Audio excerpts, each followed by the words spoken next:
חופש באכילה חלק 2. איך אני יודעת לבחור בין מה שבא לי לבין מה שטוב לי? קודם כל, שאלה מכשילה, כי יכול להיות שבא לי מה שטוב לי? יכול להיות. ניקח רגע מצב נפוץ למדי של נפיחות בבטן או צרבת, בסדר? אז יש רגע כזה שממש ממש בא לי צ'יפס. ואני יודעת שאם אני אוכל את הצ'יפס, תהיה לי צרבת, וזה יהרוס לי את הערב.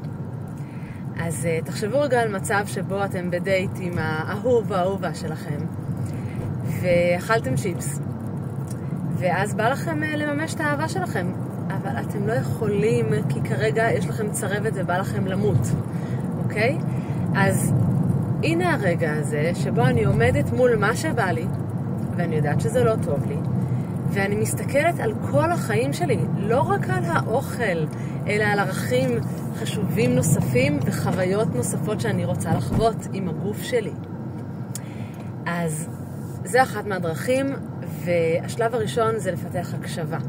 הקשבה לגוף יכולה לעזור לנו לדייק את מה טוב לנו, בכלל להבין מה זה, ויכול מאוד להיות, חלקכם כבר יודעים ומכירים את זה, שכשאנחנו מקשיבים לגוף, הוא גם אומר לנו מה בא לנו, והמה בא לי הזה הוא גם משהו שטוב לי באמת.